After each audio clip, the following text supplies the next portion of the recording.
This is Show versus Business, your weekly take on pop culture from two very different perspectives, with your hosts, the real Theo Harvey and Mr. Benja, coming with all the relevant info for the week ahead. So, Mr. Benja, what do you got today for us? Well, today I want to know why you're a little more excited than usual on that intro. I like it. I like it. Keep that energy. All right, let me tell you what we got today. First of all, Netflix and other companies, they want to use AI mercilessly. They don't give them. Another story we got is this is the race now. The race is on to get influencers paid peanuts.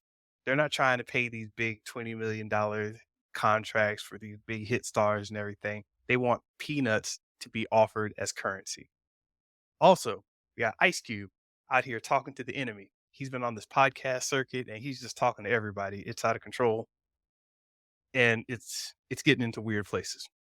Also, what happened to Threads? I mean, it's like new and it's got hundreds of millions of subscribers, right? Maybe a couple 100 million. I don't know, but who's actually using it?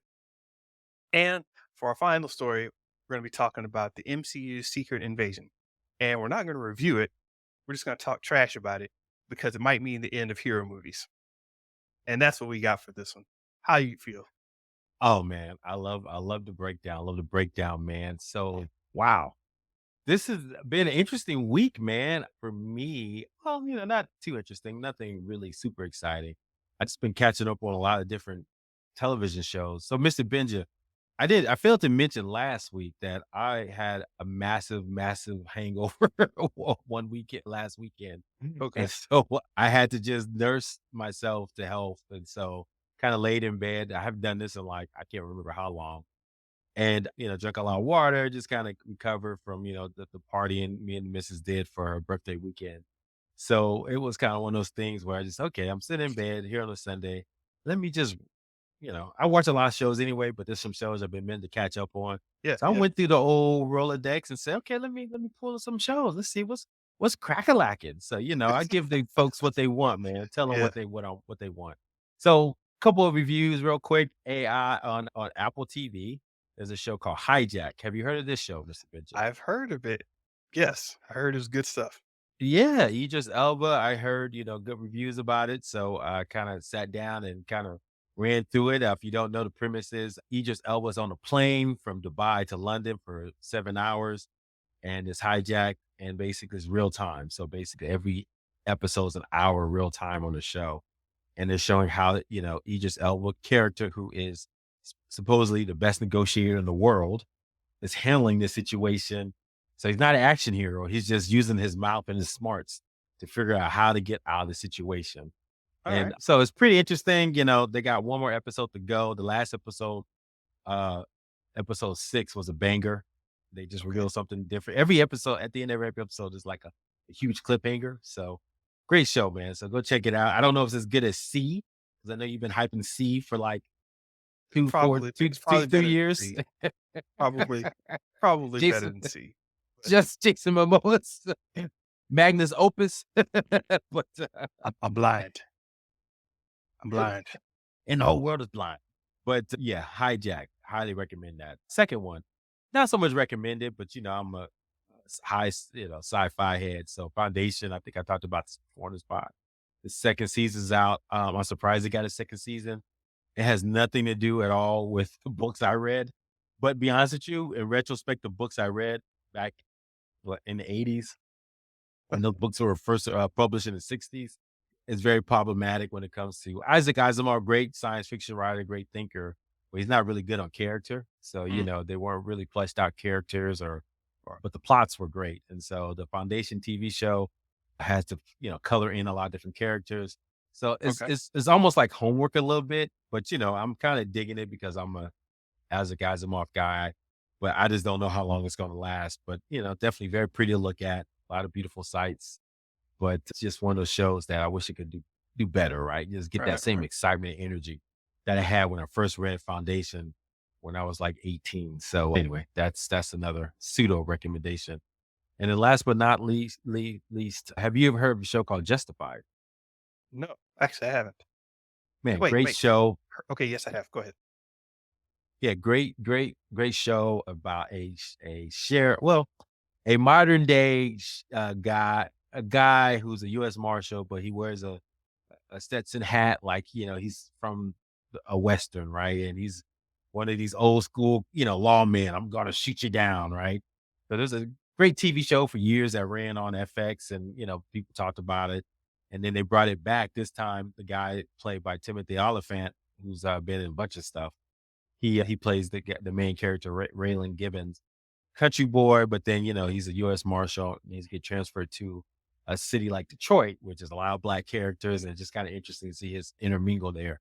But it's based on a story written by Elmore Leonard, great crime fiction writer, and they're definitely trying to recreate that kind of vibe and a modern sensibility.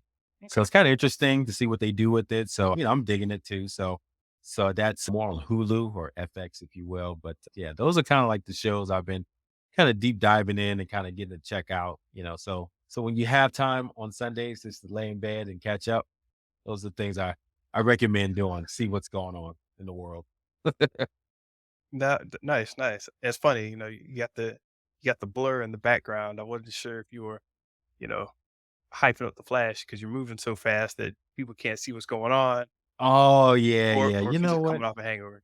I don't. Oh man, you know what? That is so true, man. I think I had a podcast for something else this week, and I blurred my background, so I forgot to change it. But maybe I'll change it. It's like I can change it in real time. I think Chase. I can. Yeah. So, but yeah, man. So yeah, so those are what's been going on. How's that? No blur. Is it no blur? Is it coming back? No. Let's see. There it is. All right. Oh, there you go. You brick wall. Yeah. Yeah, guys. Always there, there. There it Brick is. wall. It all stops here. How was your week, Mr. Benja? Oh man. While I was in my, palatial villa playing the piano, and I'm sorry, this is going into this virtual landscape that I've been talking about. So I have fun with this kind of stuff. Or- I'm gonna keep this one on for a second. Yeah, that'll be funny. Uh, Oh. just doing a podcast out here. I should have the fireplace on next time. Yeah, Um, next time. next time. So listen, I wanted to watch some shows. I wanted to do some things.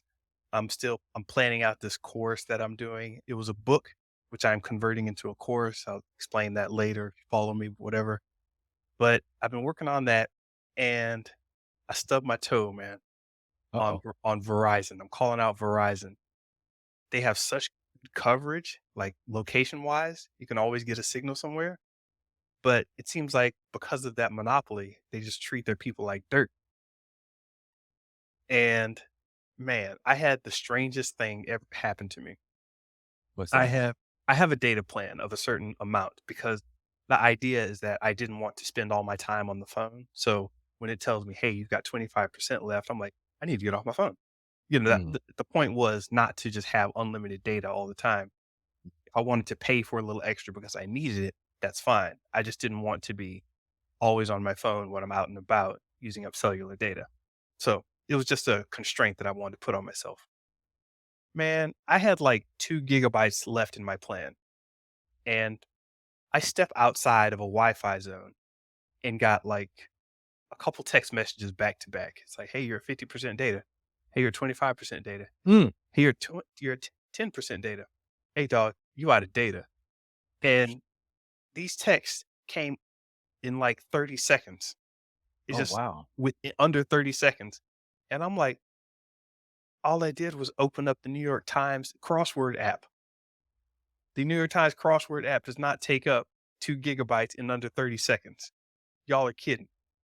So I've been on tech support for like 2 hours yelling at them, calling them bad names. And they've been putting me into this guy, sending me over here. And I'm like, what's the data rate, dog? What's the data rate? It's like, well, Ugh. the plan says, no, I didn't ask what my plan said. I said, how much data in that location can I get? What's the bandwidth? Tell me, because I'm telling you, it's not 4 gigabytes in a minute, which is 2 gigabytes in 30 seconds. It's not that fast. I promise you that.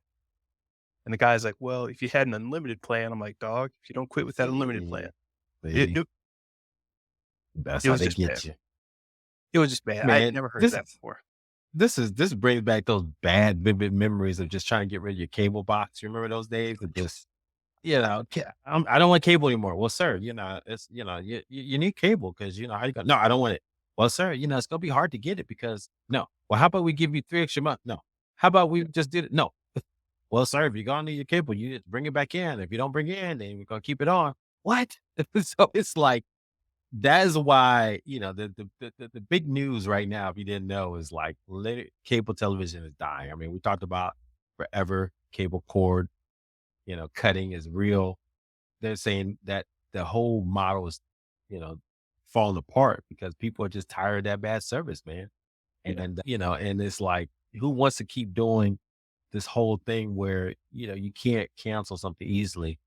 And so I think, yeah, cable companies, man, I think they're just dead, and Verizon, these mobile companies, if there was a replacement, I think everybody would do the same thing, right? Go a different route. So I don't know, man, Mr. Benja, that's a heartening story. And I get so frustrated when I have to be on the phone for longer than like 2 minutes with any customer.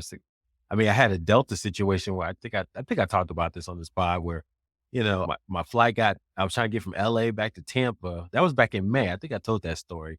And it was like I got first the flight got canceled, then and then they moved me to another time. Then I had to take 3 flights to get home, and then they missed my bag, and I spent overnight. I called Delta, and I was just in flames, man. And it was, oh, sir, well, sir, this is what happened. No, give me my money. So anyway, I understand your pain. Definitely. Yes, yes, exactly. But it's all good because even though that got me, I now know, and I'm gonna be working on the creative study lounge in the meantime. But I love it. I love it. Yeah, get that shout out, man. See, the cool thing would be not say anything the whole time, and then people like, "What is?" just this book, just some random book, random product here, but love it. Get it out, brother. Get it out. man, I might start showing up in the Zoom meetings with just like ads all around me. Hi, where are you guys calling from? I'm calling from buymystuff.com. Um, I'm calling from yourmama.com. 6.99 a minute. Your mom. Coming from these nuts. All right, let's jump into this madness. We've Love it. got story number one. Netflix and all these other big companies, they're trying to use AI and they're trying to use it merciless. They're coming for you. They may be quiet about it, they may be loud about it, but we've seen the job postings, we've seen the rumblings, we've seen the restructurings they're doing. Yeah, man, this is all being kicked off in a big way with this announcement or this find that Netflix put up a job posting. I don't know if you heard about this, but they offer up 900K for AI manager role in the middle of the writer's strike. I love it. So, oh, you do? You Show trying to get versus business, bro. This you is business. trying to get canceled? Oh man, Man. so what do you think about that, man? That's like a big dollar amount, right? Well, number one, yes, it is. But hey, man, AI is the truth, man.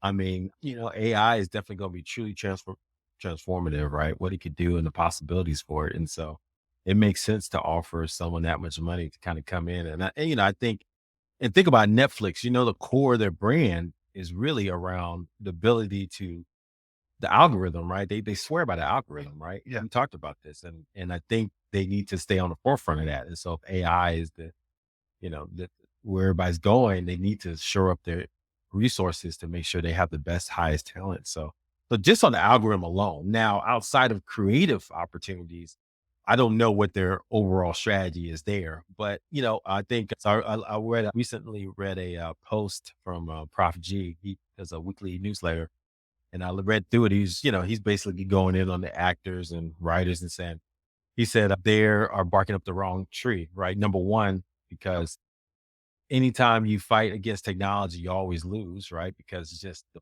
fire's out now, right? It's hard to put the fire back in the box. So it's kind of like AI is here now. So all you can do is work with it. And he said they're fighting the wrong battle. He said they shouldn't fight, to slow down AI, but they should be fighting to sue companies for taking their images, their works, creating licensing agreements to slow down the data that they give to these AI algorithms. Yeah. Because he said, look, these AI or large language models only get empowered because they're scraping the internet, right, for your content, for your information. So if you don't want them to do that, you have to sue them or you have to create barriers to that. And I was talking to my team today. I run a digital health company. We had like a Q2 meeting, and I told them, I said, hey guys, look, this is what's happening. AI, I think, is here, but everybody's gonna get wise to like their data now. It's like gold. And they're like, wait a minute. Yes, we could use ChatGPT and give ChatGPT access to our plugins and stuff, but it doesn't make sense to give them so much of that data if they're just gonna put it behind their own firewall. And we're gonna see a lot more companies I think we all learned our lesson from Apple, Google, Mhm. what they did with data. And so these AI companies going to find out really quickly getting access to data is not going to be as simple as it once was. And that's going to make these models not as intelligent because they're not going to get access to the real good data. Now, the ones who have their own data, like we talked about, they're probably going to create their own models and it's going to be work well for what they do. But, for a generalized model, I don't know if that's going to be possible because I think people are going to put a lot of brick walls for people to get data. So anyway, going back to my original thought, why this is happening with Netflix, and other, tech companies realizes that, hey, the model's here, we're going to use it. But I do feel like the strikers have to realize that they need to figure out a way to prevent these models from getting access to their data, their writing samples, their images, like actors, Mhm. and making sure there's compensation for that. And I think that will help. Yeah. So, so people get like a better idea of what we're talking about here in this particular job, and then I'm going to talk about wider jobs. In the job, this is from Mashable. In the job listing first spotted by The Intercept, Netflix offers a whopping salary range of 300,000 to 900,000 to the successful applicant. Their their task will include developing a strategic vision for Netflix's use of AI through its machine learning platform, and it's going to allow AI and machine learning practitioners all across Netflix to achieve the highest possible impact with their work by making it easy to develop, deploy, and improve their machine learning models. So the implication here is not just like we're going to hire an AI guy to do whatever AI magic. What they're pushing is for somebody to teach the rest of the company because it's going company wide. Mhm. So we're talking about thumbnail editors. We're talking about, you know, the algorithm in general, putting more AI into that. We're talking about they do their own productions that's gonna get AI integrated. Also, I meant to watch Sons of Anarchy, the Mayans, that motorcycle just reminded me. Gotta see if the Mayans is any good. Anyway, so yeah, the whole point is, assessing its use to run programs, educate people. So it's not like there's one AI guy with a job. This guy is about to push a whole AI initiative throughout all of Netflix, which means everybody's gonna get touched. So the thing we were talking about earlier, where in our earlier podcast, where we said, hey, it's not going to be AI that takes your job. It's going to be a guy using AI that's going to take four people's jobs because he'll Mhm. be four times as fast. So that's the angle that's Absolutely. coming in at. But, just the timing is wrong. Oh, But yeah. that's, in the middle of a labor strike against technology and AI. But you know what? I mean, the actors, man, and the writers, they're on the wrong side of this. I mean, I think he even made Prof G, Scott Galloway made the point that other like publishers are getting together and they're suing AI, for, you know, access to books. So I think we're going to see more and more of that coming through to the forefront. So, but hey, man, it's here. And that's why we talk about it. So this is actually going to lead into, you got more to say on this? Because it leads into our next story. No, let's go. All right. So this is going to lead us into story number two, the race to pay influencers peanuts, chump change. So with this whole AI thing and people being able to make stuff. It's still going to cost a lot for, the big guys to do their thing, right? Like with any big movie studio or whatever, it's usually you got your Tom Cruises, your Jim Carreys, your Jennifer Lawrences, these people who have these high salaries that or payout they want for their production, for their to get into these things.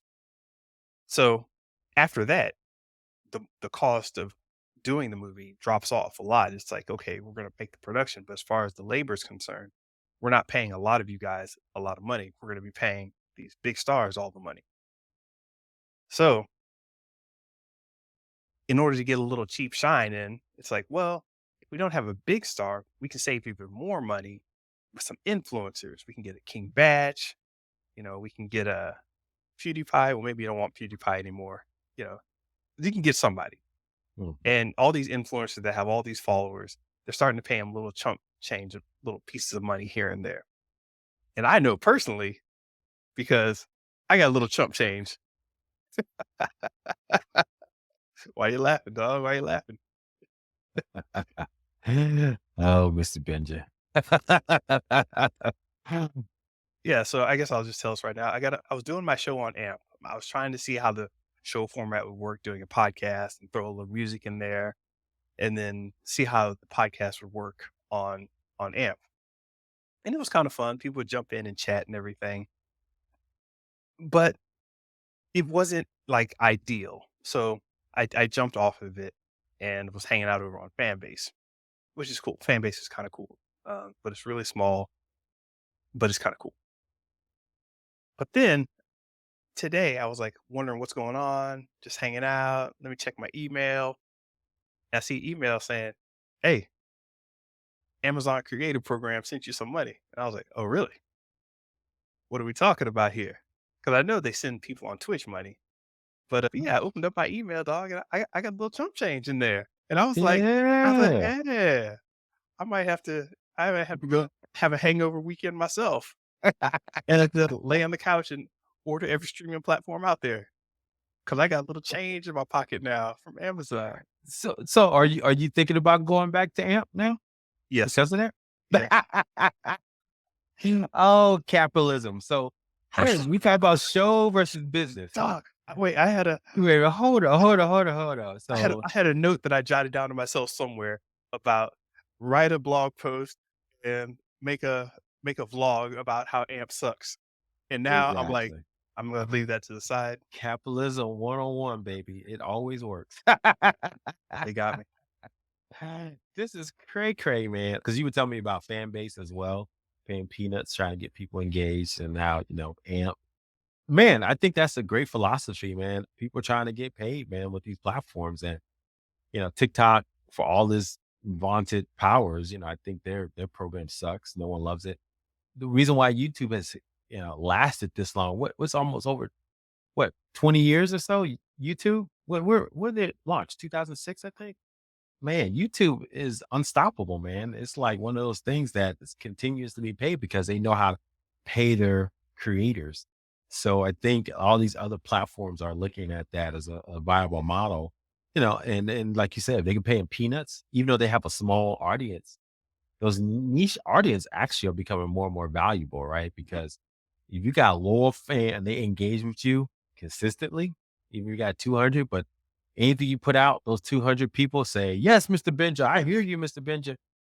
Mm, Dude, man, advertisers pay attention. So I think that's what people are looking for because too many bots, too many, spam things out there, too many non-real followers, too much fluff out there. And so I yeah. think people are looking for the real. And so I think that could lead into our next story too. But I think people are looking to the real. And I think these what these platforms are looking for. So kudos to you, Mr. Benja, for making real connections and getting some real dough, dog. Yeah, man. And you gotta remember AMP is kinda harsh. If people aren't listening or tuning in, they'll cut your show short. They'll be like, all right, you're done. Pack it up. Just say goodbye. We'll see you on the next session. It's like, what's that, Sandman from Apollo? Pillar? Get you off. Like, you're Off not the about to stage. For those that don't know, for our listeners that don't uh-oh. know, Apollo, Showtime at the Apollo is a great show, but more importantly, it was a great institution for years in Harlem. And, just like anything related to black folks, we're harsh. If you're not talented, we'll tell you to get off the stage. And so anytime someone comes there singing, rapping, whatever, and people don't like it, start booing them, they off the stage, man. I mean, even some famous people got booed off that stage. So, Yeah, man. so that's what we're talking about.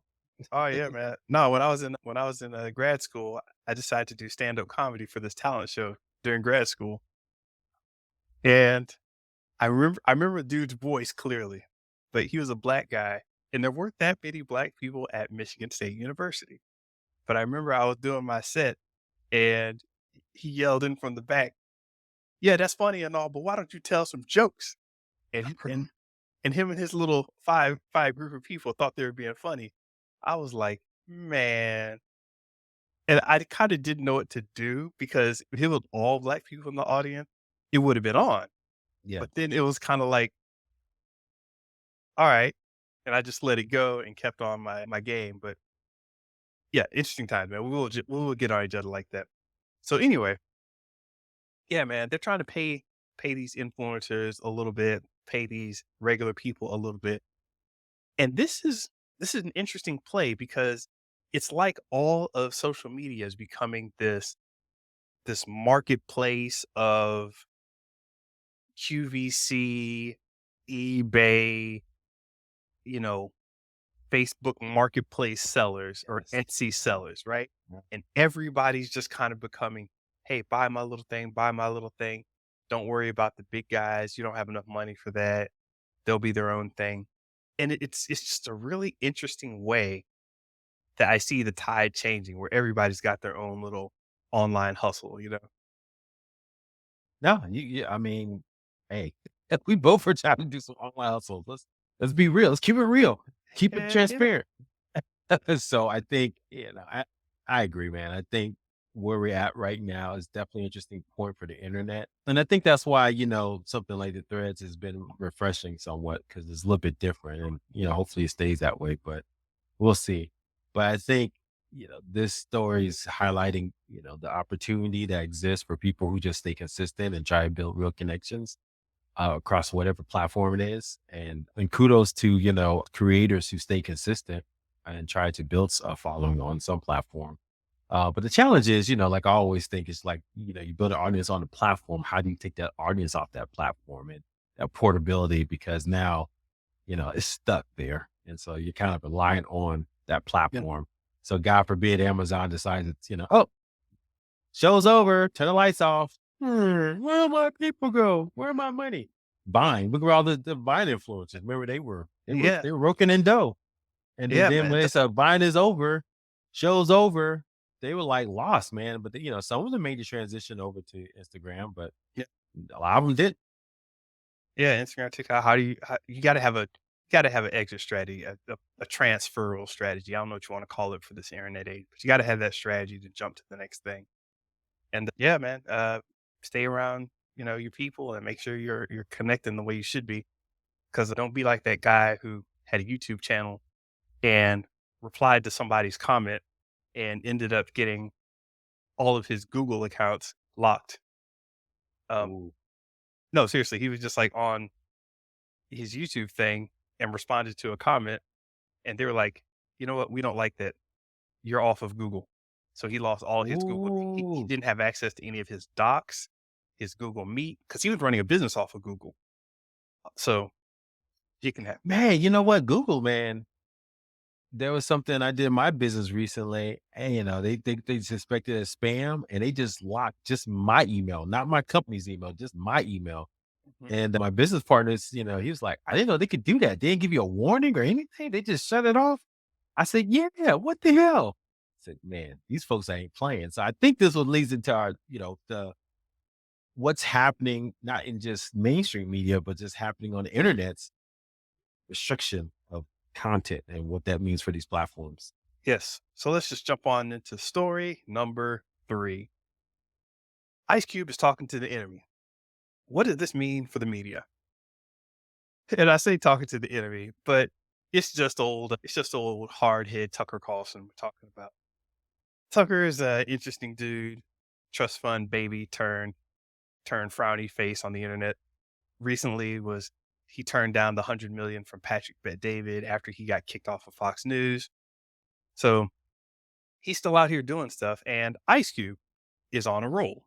He's going to all the podcast outlets because Ice Cube says that he has been slighted, excluded, and just basically they're trying to give him the I don't even know what you call cancel culture treatment that's not loud because usually when you cancel somebody, you're loud about it. They've just kind of quietly been pushing Ice Cube away, according to Ice Cube. He hasn't been able to get on Oprah. He said he hasn't been able to get on The The View, View. a lot of these platforms. So they're like they're trying to shut me up. He is talking some reckless stuff here and there, Yeah. but getting into QAnon. Anybody who gets into QAnon, you're in dangerous waters right there already. Yeah. Um, but yeah, it's interesting that we've got this new underground, above ground media that's popping up where people just go on there and say stuff, and they're starting to connect in weird and interesting ways. Like you wouldn't have expected Ice Cube to end up talking to Tucker Carlson, and Tucker Carlson even asked, "Why are you talking to me?" And he was like, "Hey, Why not? yeah." So Who yeah, are you? you sent me that one, which I thought was interesting. But yeah, what'd you think of it? Man, this is a weird time, man. All these TV personalities, man. I've seen it across the board, man. I don't know if you know Jason Whitlock used to be a big time guy on ESPN.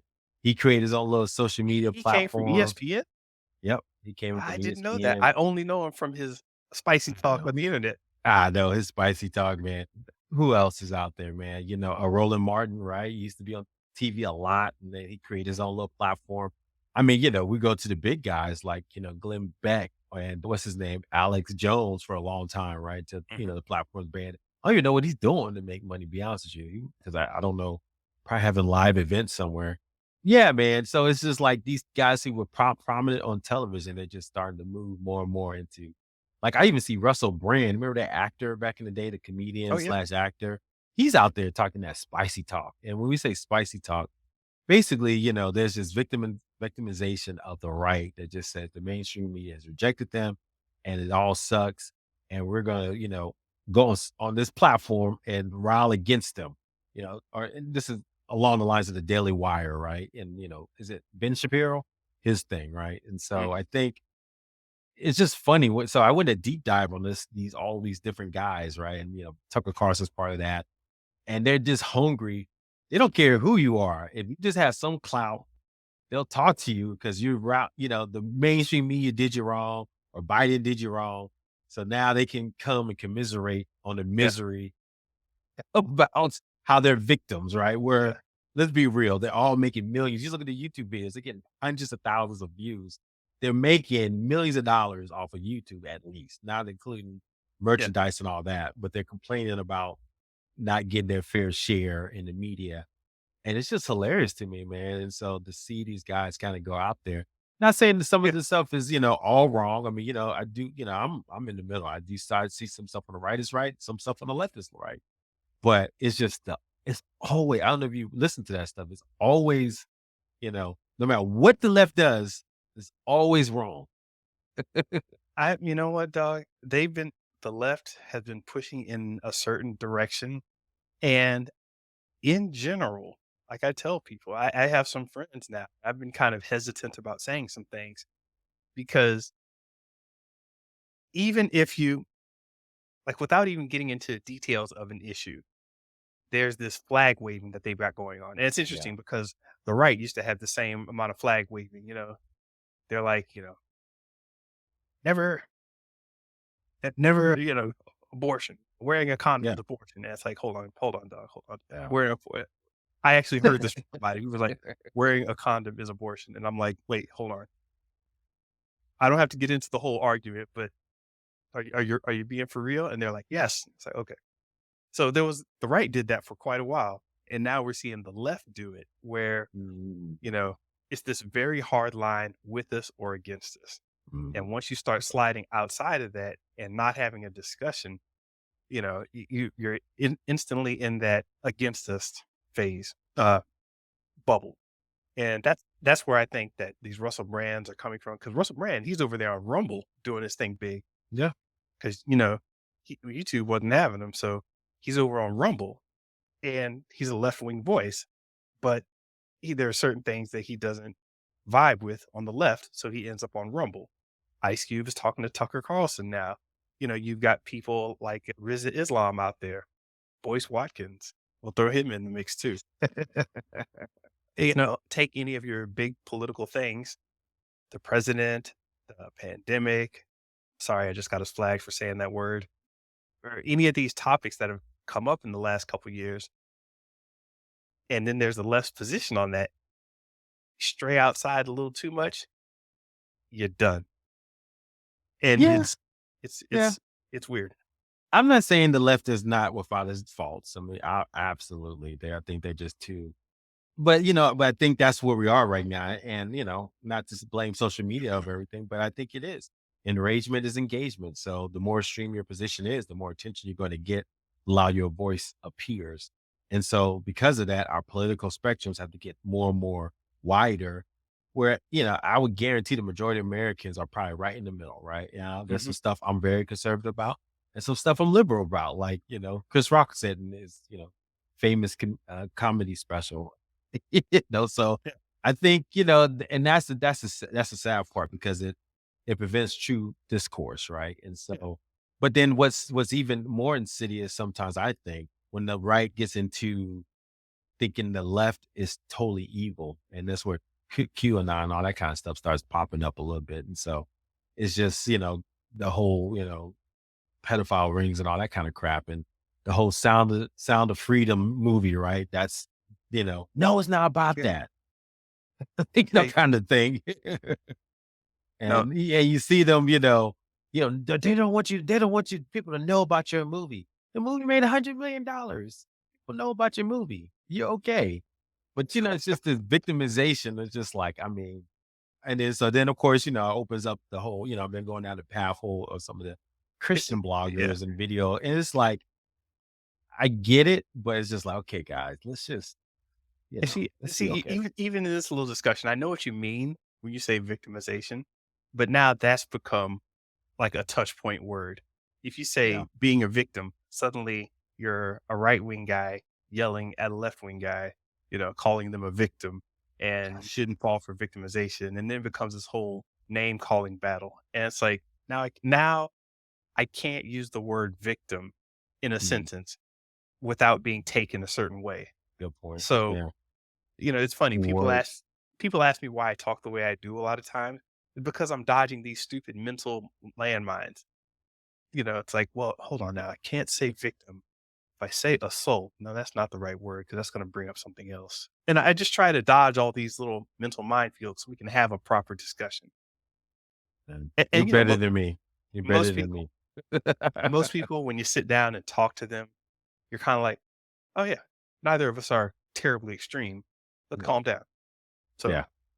And so going back to original thought, Ice Cube talking to Tucker Carlson, fine. I think he's got to do what he has to do, right? To keep his brand out there. But it's just interesting to me, which, I'm happy about. I think we need more variety and, political leanings. I do see more of the right, quote unquote, the right, quote, actively pursuing, folks that look like us into their platforms. And so, bad business in a lot of ways. somewhat, but it does seem like, and you can hear the ones that have been kind of co-opted a little bit. Voice walking. Just offline discussion, offline discussion. It's the flames. We're gonna get canceled. See, oh gosh. And now I wanted to check this out in real time. So I went up on Twitter, and this is the best place to get this kind of information, and just search Ice Cube, Tucker Carlson, see what it Yeah. says. And yeah, everybody is saying he's done. I mean, he's not on the left anymore. He can't be because he talked to Tucker Carlson. I think he should have given Tucker Carlson more heat from what I saw.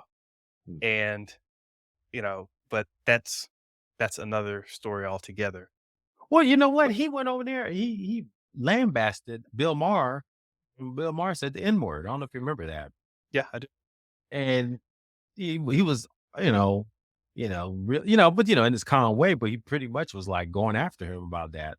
And his Tucker Carlson said everything but the N word, right? But he talked around it so much. Why didn't he confront him on that? And that's when I don't like either. Just be Yeah. fair. It's like it's like I was Ice Cube and Tucker Carlson is Amazon's AMP. He just gave him some money, and all of a sudden, Ice Cube started smiling, and that's what happened because Amazon gave him money, and I was like, "Yes, Yeah. there are no bugs with your system. I'm sorry, I never said that." So I kinda see where Ice Cube is coming from, but I'm only selling out on the bug database. I'm not selling out on well, never mind. Oh, no, slippery slope, brother. Next thing you know, Tucker Carlson, I got Mr. Benja here. When did you become part of the right? Live on AMP. It's like, "Oh, Tucker Carlson's on AMP? Excuse me." Yeah, I mean, but just yeah, if you just anybody who wants to know, like, the pulse, just searching Twitter for any of these topics, and you'll see I what mean, you mean X, Mr. Benja. You mean X. Gotta say it right. X gonna give it to him. Yeah, that interview went kinda bad. God damn it, And Ice thinking Cube. about it. Damn it, Cube. Got me And so speaking of which, I did not know that Katy Perry was actually married to Russell Brand. I forgot about that. Wow. yeah. That was a long time ago. And really, that was only 10 years ago. So it's crazy. Yeah, that happened. So, Ice Cube's got me wanting to get on to the next story, which is story number 4. Speaking of Threads and X, what happened to Threads? Is it gone? Is it done? Are people still using it? I don't know, dog. How you feeling about it? I mean, I'm using it for its work, and I do my little morning meditations. I try to do some interactions, like at least once a day if I get around to it. So you highlight to me how best to use it and communicate to people on there, and so I am kind of reaching out, and I can tell it's not as hype as it was because some of the people I follow who I think would have a big following, they get like maybe they used to get like 100, 200 comments. Now it's down to like 10, Yeah. 15. I was like, okay, I can slide in now. I can Yeah, slide exactly. on in and say something to them, something insightful. And you It's might see it. hey, that's like when you walk up in a club and you expect it to be like full of people and everybody like jockeying for attention. And it's like, oh, hey, who are those two girls in the corner? They ain't got nobody to talk to. You just walk over, hey, how's it going? And it's like, who else you gotta talk to? Just stand here. We'll talk. Been there many times, loved it. Yeah. So yeah. I mean, not when Uh it's not dead. You don't want it to be yeah, yeah. completely dead, but it's just like, hey, this is intimate. Yes, intimate. Intimate. So threads is now intimate. Yeah. It's like that, which is fine. I mean, and then I'm fine with that, but it's a little bit quieter and you highlight all those points to me. And I agree. I mean, it's not like the go-to thing it was before, but I'm kind of liking that, but I don't think Facebook show versus business. So just because it's something that's good for us and something that's more intimate, people, the core people may like it. It doesn't mean it's good for business. And I'm sure Zuck is thinking about why, how are we going to get engagement up? And that's going to, how can we become the Twitter or X killer? And I think that might be definite threats, honestly. But yeah, so I'm kind of liking it still. What about you, Mr. Benja? Yeah. So though on the whole intimate kick of this whole threads thing, what it's what it's offering me personally at least is seeing these accounts that on Instagram had 1.9 million followers or whatever, and hundreds of thousands of followers, even the 56K level followers. All of a sudden, they're posting on Threads, and you've got like 2 likes and no comments. So I'm just jumping in there, "Hey, how's it going today?" And they may comment back, "Going good." I'm like, "There we goes." I must be like the only person that commented on any of their threads if they're responding to something dumb like that. And Mm. it's giving me access to a lot of these major people where I'm just jumping in their comments and in their replies like, "Listen, here's one of my things to do. If everybody is doing something that's easily glossed over, like if somebody, posts their wedding picture, everybody's gonna say, "Oh, hearts," and all this stuff and congratulations. You're gonna get like 3 different types of replies, and you can just scroll through them all quickly and gloss over them all. But if you say something like, "Hey, I heard you got your wedding cake from this blah blah blah. Wasn't it excellent?"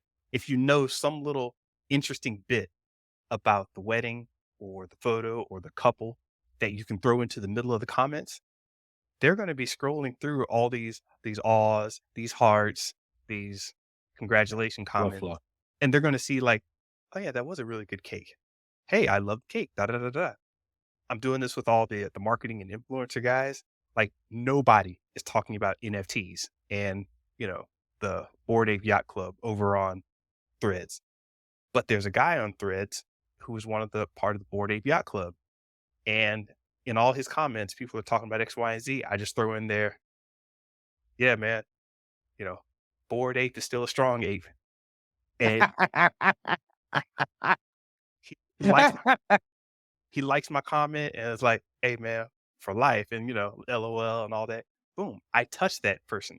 And it's easy to do in any social media because you'll always see the same kind of comments. If you can just stop for a second and think about what matters to that person that's different than all these other emoji comments, which is what I call them, the heart, the smiles, the laughs, the cries, whatever. You do anything slightly different than that, you'll get a like and you'll get recognized. Do that 7 or 10 times with that same account, you'll start getting an actual reply. You may start getting views on your account. You may catch a follow from them and they may like some of your posts and you may actually start a connection. I did that with DJ Woo Kid, 50 Cent's DJ. I did that with Nikki Saunders and her co-host Mustafa, John Hope Bryant. Oh, so are they following you now? Following, not everybody. I got a I got a like from Ron English, the artist. It's like Obey Okay. Giant. They don't give out likes easily, so I'm not Yeah. worried about that too much. But the fact that I can comment and they comment back, that gets me a lot of their followers, like checking into who commented and who is this guy. Yeah, who's this guy? Now they deem Mr. Benja. No, that's a good strategy, Mr. Benja. I mean, should put that out there, man, as a course. How to win that thread. That's right. I'm serious. I'm gonna follow it, man. So Alex Oh, and Rosie thoughts about this. If you do it yourself, you teach someone else and they do it, yeah. then you got yourself a course. So you just taught me. I'm gonna do it and I'll report back to you, Mr. Benja. You So, want another hot tip? I'll give you a hot tip. Give me one second. oh, Hot oh, tip. oh no, oh no, it's so hot. We've never done this before. Mr. Benja's off the mic. It's so hot. Yes, I'm hot tip. I'm gonna do this live. Check this out. So in Threads you have a 500 count limit, right, on your text, Mhm. on your words. So most people, when they sit down to type, they actually type with their thumbs and whatever. They on Yeah. Twitter they can do on the keyboard, but Threads is only on your phone, and a lot of these other apps are best accessed on your phone. Dog, get a cheap wireless keyboard, a little small one. This is just like a little cute little whatever. I just turn it on, connect it to my phone. I scroll through the comments on my phone. Oh, there's something. Tap tap tap tap. Comment, comment, comment. I blast through a whole bunch of them in about an hour. Trust me. It's like 400 times faster than your thumbs. Just blast through comments. It's great. Love it. Love it. Miss Benja dropping. Whew, we gotta stop the pod, man. It's too much. Yes. You should be selling this. The game should be sold, not told, man.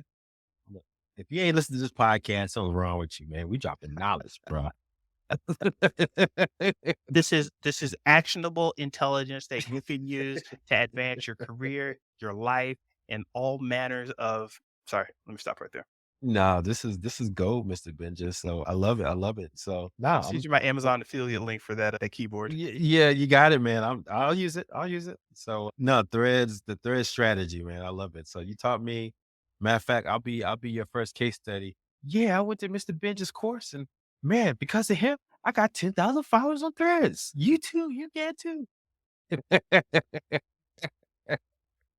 I love it. Yeah, So yeah, so anyway, we're both loving threads still. We're still both yeah. engaged with it, but we'll see what Zuck does with it. I hope he doesn't mess it up. And Yes, this is a magic time, the magic time before the club has actually closed down, and it's after all the boneheads have left and before the club has actually closed down. And actually, the kitchen is still open, so you can still order hot wings, and the kitchen's still open. You still order your hot wings, still order some fries, and you're not shut out of everything. But they haven't kicked you out yet. I love This it. is the Good magic hour we're analogy. in. Good analogy. I love it. All right, that was fun. Story number 5. MCU's Secret Invasion. It secretly invaded the bottom of the MCU charts. That's what it did. This might be the end of hero movies and the death knell of the MCU. This I don't know how if we're coming back from this or we're gonna be on a slow, steady decline until the mutants come, obviously, right? Hey, Wow. what happened with this one? Wow. Because I haven't been watching it.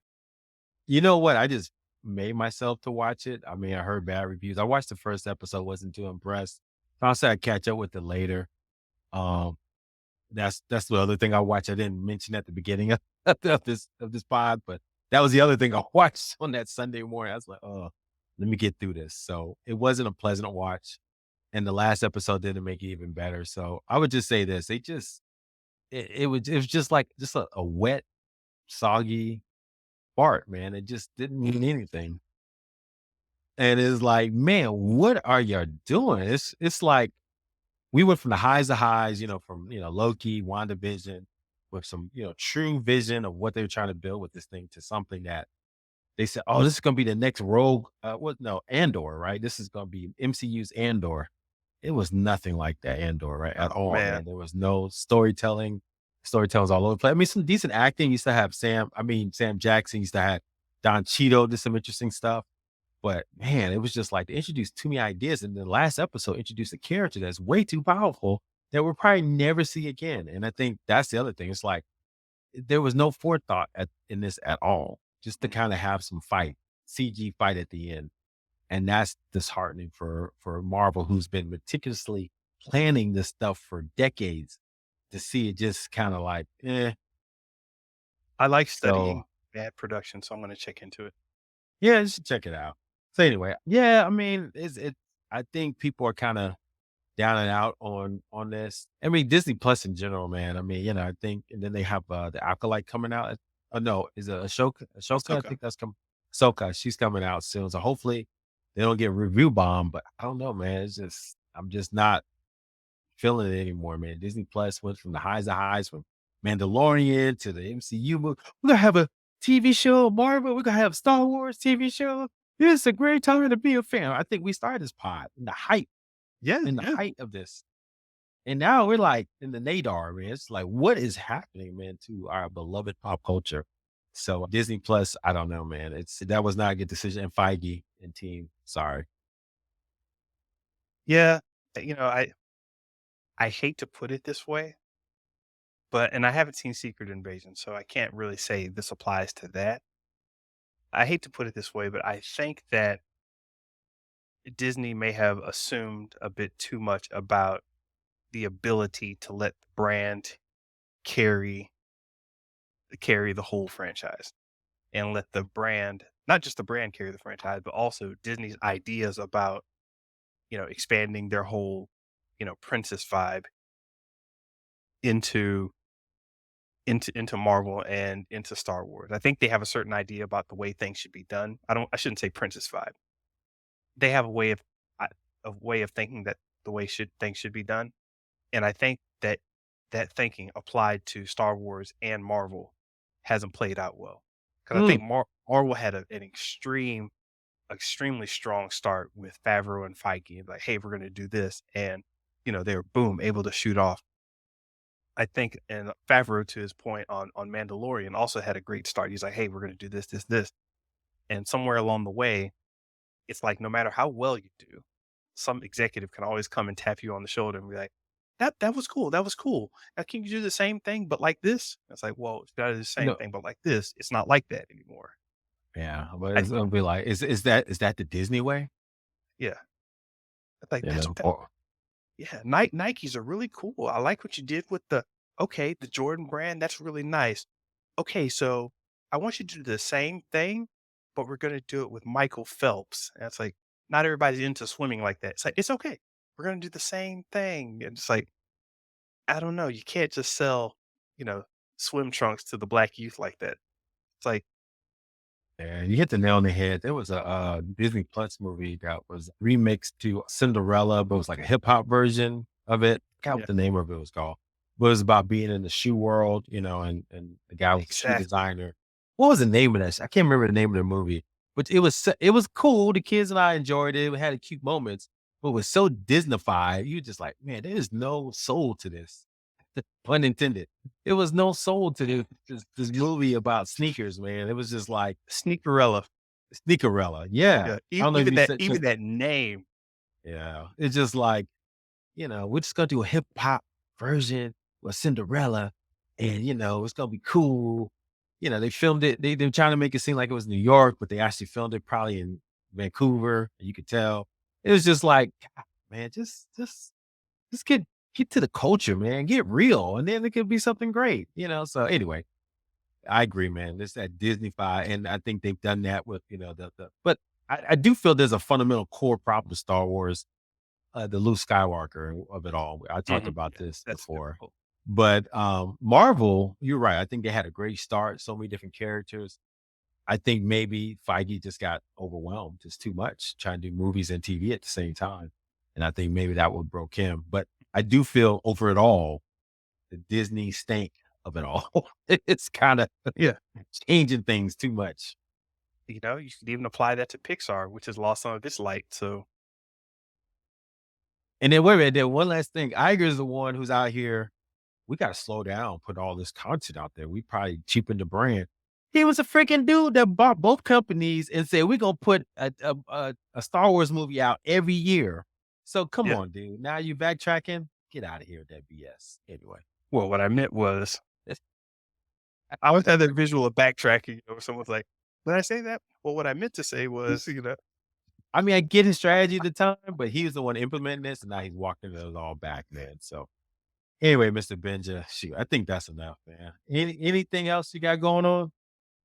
yes, you'll be able to catch me live on AMP. And no, so I'm working on my creative community and my course. It was the book before, but I had a mental epiphany, and I was like, "Boom, this is coursework. I need to talk to the community because that's what I've done most, and that's what people know me for: talking to the community and wrapping them up." So same energy, better focus.